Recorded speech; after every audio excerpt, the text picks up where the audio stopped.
Hello, my name is Rachel and today I'm bringing you a Top 10 Tuesday video.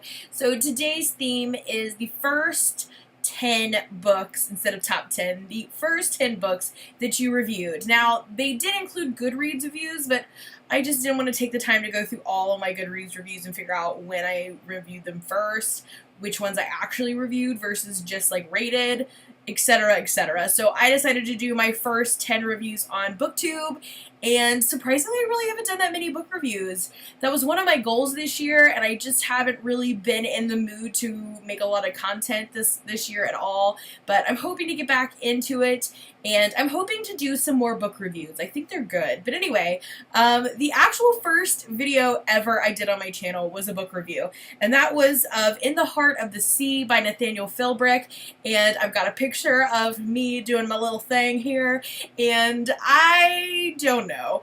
Honestly, I got a comment on this video that it wasn't a very good review, and I think that's why I stopped doing a lot of reviews after I saw that comment, because I'm like, if I'm not good at it, I don't want to ruin people's books. But you know what? Just because you're not good at something doesn't mean you can't do it. So just gotta work on getting better at it. But anyway, this was a interesting book. It was very slow because it's a nonfiction book about a real whale ship that was attacked by a whale way back in the day. It inspired Moby Dick, and they made a movie about it. And it was just really slow. The audiobook was even harder to get through, but it was very interesting, and I'm so glad that I read it. And that was my first review and first video here on BookTube all those years ago. And I do have to say, since we're talking about my very first video, I just this week hit 200 subscribers, and I'm super excited. So a personal thank you to everybody out there who's following me. I'm super excited to hit this milestone. Thank you. I have been kind of celebrating on my own all week because none of my friends do YouTube, so they don't understand how exciting it is to reach these little milestones. But anyway, thank you. And on to number 2. The second review I did was for Forbidden, and this book like wrecked me. I DNF'd it because I just couldn't take it. This is about a forbidden romance. Essentially, it's a brother and sister, and it sounds really gross on the offset here, but there's context and like you understand it, which makes it even worse. And it's just, it literally was depressing me. And when I actually found out the ending of the book, I was so glad that I put it down, because it would have put me in the biggest depression ever. I may not have ever picked up another book again. So I know a lot of people love this book. Great if you do. It was just not for me. I cannot take that level of like ugh and drama. But oh, that was my second review. Here's a picture. Next up was Mindy Kaling's Is Everyone Hanging Out Without Me? And I thought this book was so cute. I like Mindy Kaling's attitude about things, and I haven't managed to get around to her second book. I kind of started listening to it, and then it got pushed aside for other things, so technically I DNF'd the second one, which I can't even remember what it's called now, but I think that's one I need to go back and revisit. Maybe I'll do a review about it. We'll compare the first one and the second one, but here's a picture of that review. And then my fourth book review was of The Raven Boys by Maggie Stiefvater, and I love the series. Ugh, it's such a good series. I really want to go back and reread it now and just enjoy the whole thing all over again. Dreamy, dreamy, dreamy. Here's a picture of that review. And then my fifth review was of Anna and the Swallow Man. This would be perfect if you like The Book Thief. I think there are a lot of things that are similar. It has a very similar setting, an appeal, time frame, a lot of the same elements in it. So you may really like this if you liked The Book Thief. It's a World War II book, juvenile book. It's got a little girl who's fleeing the effects of the war and has all these adult issues she's dealing with because of the time that she's living in, and there's, you know, kind of mysterious connections. And I think if you like The Book Thief, you should definitely give Anna and the Swallow Man a try. And then next up, I did The Fifth Wave by Rick Yancey.